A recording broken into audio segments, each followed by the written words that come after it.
अपने ज़माने की मशहूर बॉलीवुड एक्ट्रेस मधुबाला का जन्म भले ही एक मुस्लिम परिवार में हुआ हो, लेकिन उनकी आस्था गुरु नानक देव के प्रति ज़्यादा थी। गुरु नानक देव के लिए उनकी दीवानगी का यह आलम था कि आखिरी वक्त तक मधुबाला के पर्स में जपू जी साहिब की किताब मौजूद थी। इस किताब को मधुबाला हर रोज़ पढ़ती थी, जिसे पढ़कर उन्हें बेहद सुकून मिलता था। गुरु नानक देव के प्रति मधुबाला का प्यार यहीं तक सीमित नहीं था, बल्कि हर साल गुरु नानक देव जी के जन्मोत्सव यानी गुरु पर्व पर मुंबई के अंधेरी गुरुद्वारे भी उनके दर्शन करने जाती थी। मधुबाला जब अपने करियर की बुलंदी पर थी, तब फिल्म निर्माताओं से उनकी एक ही शर्त होती थी कि वे पूरे साल देश दुनिया में कहीं भी शूटिंग करती रहेगी, लेकिन गुरु नानक देव जी के जन्मोत्सव पर तो मुंबई के अंधेरी गुरुद्वारे में उनके दर्शन करने के लिए जरूर जाएंगी। अपनी इस शर्त को वे प्रोड्यूसर के साथ होने वाले एग्रीमेंट में लिखवा लेती थी। वहीं मधुबाला के इस्लामिक होने के बावजूद उनके गुरु नानक देव के लिए इस कदर की दीवानगी का खुलासा उस दौर के संगीत निर्देशक एस महेंद्र ने किया था। एस महेंद्र से जब इस बारे में पूछा गया तो उन्होंने बताया कि जब एक दिन किसी फिल्म के सेट पर अगले शॉट की तैयारी चल रही थी, उस दौरान खाली वक्त में मधुबाला ने अपने पर्स में से एक छोटी सी किताब निकाली और अपना सिर दुपट्टे से ढककर उसे पढ़ने लगी।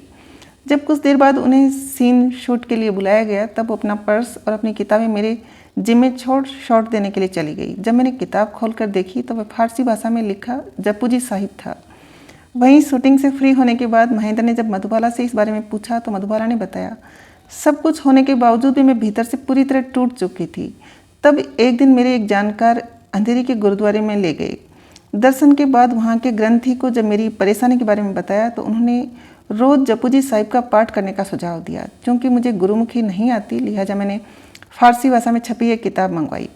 तब से मैं इसे रोज़ पढ़ती हूँ। वहीं इसको पढ़ने के बाद एक अजीब सा सुकून व शांति मिलती है। वहीं इस बारे में अंधेरी गुरुद्वारे के ग्रंथी बताते हैं कि 1969 में अपनी मौत से 7 साल पहले मधुबाला ने यह इच्छा जाहिर की थी कि वह गुरु नानक देव जी के जन्मोत्सव पर लंगर की सेवा देना चाहती है।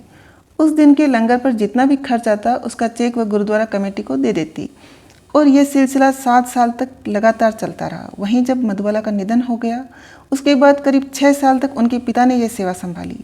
बाद में जब मधुबाला के पिता भी गुजर गए, तब गुरुद्वारा कमेटी और वहाँ के श्रद्धालुओं ने यह फैसला किया कि मधुबाला भले ही अब जीवित ना हो, लेकिन गुरु नानक देव के प्रति उनकी श्रद्धा आज भी इस गुरुद्वारे में जीवंत है।